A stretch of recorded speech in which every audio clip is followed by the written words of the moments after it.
क्षमा करना, आज व्यक्ति जितना धनवान होता जाता है उतना ही मूर्ख बनता जाता है। जो जितना पैसे वाला उतना ही बड़ा मूर्ख, जो जितना गरीब उतना ही बड़ा समझदार।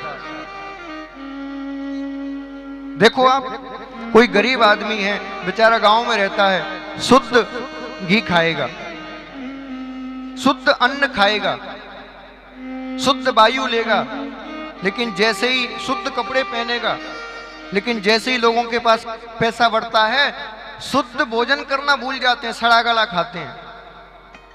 मुझे तो ब्रेकफास्ट में डबल बेड चाहिए, ब्रेड रोटी चाहिए।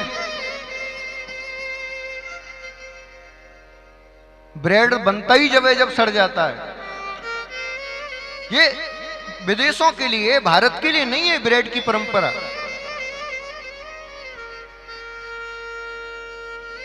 और माताएं भी बड़े गर्व से कहती हैं मेरे बेटे को तो पिज्जा बड़ा पसंद है। अरे खा ले पिज्जा, और पिज्जा खाए के पिज्जा जैसा है रहे फिर महाराज।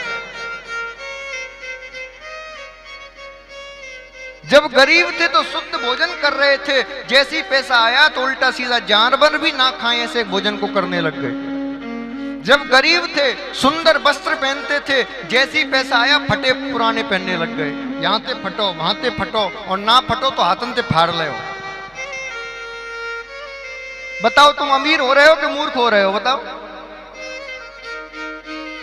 बोलो। मूर्ख ही तो बन रहे हैं।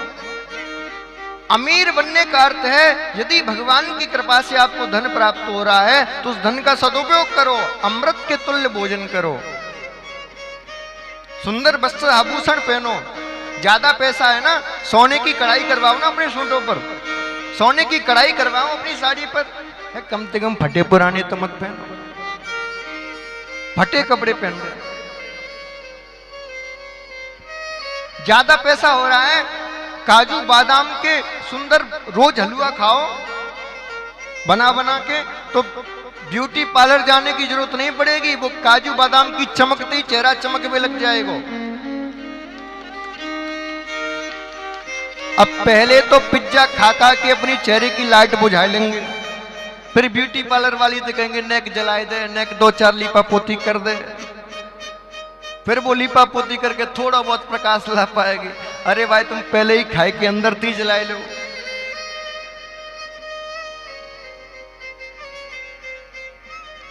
बंधुओं मेरा निवेदन है, धनवान बनना बड़ी बात नहीं है, उस धन का सदुपयोग करना बड़ी बात है।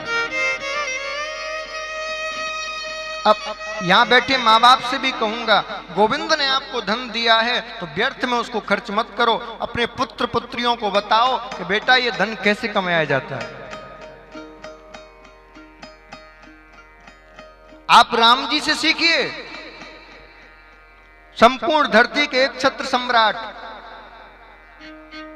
लेकिन राम जी जानते थे लोग मुझे परमात्मा मानते, मेरी जब संतान होगी तो लोग उसकी पलकों के ऊपर रखेंगे, पलकों के ऊपर। पहले तो मेरा प्रेम, फिर 3-3 माताओं का प्रेम, फिर 3-3 चाचाओं का प्रेम, और बाकी बाद हनुमान जी ये वो महाराज पलकों के ऊपर बिठा के रखेंगे। और कई बच्चों को बचपन से ही पलकों के ऊपर बिठा के रखा तो बच्चे बिगड़ जाएंगे। इसलिए राम जी ने क्या किया? राम जी ने जन्म होने से पहले ही भेज दिया दूर, बोले जाओ वन में जाओ। राम जी ने लव कुश का जन्म होने से पहले ही सीता जी को कह दिया, बोले देखो सीता ये सूर्यवंशी राज्य है और मैं नहीं चाहता कि मेरे बाद कोई इस गद्दी पर ऐसा बैठे जो इसको संभाल ना पाए, इसलिए तुम हमारे बच्चों के संस्कार को प्राप्त करने के लिए वन में चली जाओ। और वन से जब बच्चों को लाओ तो धर्म कर्म शक्ति संपन्न बना के लाना। और सत्य कह रहा हूं, यदि लवकुश अयोध्या में रहते तो इतनी शक्तिवान कभी ना बन पाते।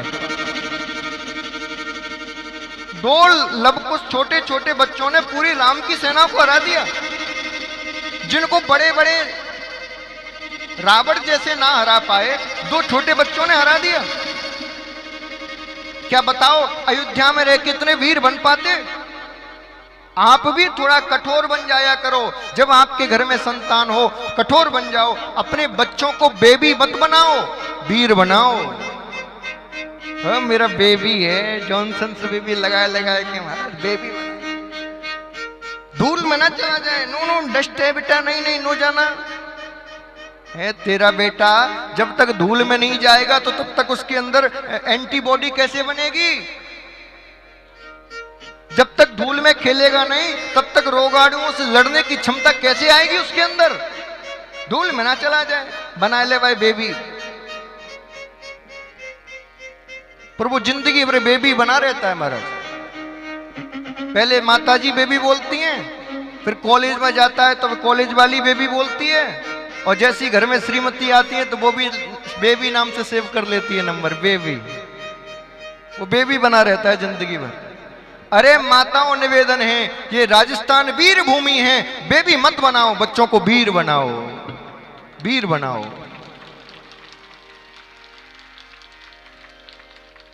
आप जननी हो, आप चाहो तो अपने बालक को राम बना सकती हो, और आप चाहो तो अपने बालक को रावण बना सकती हो।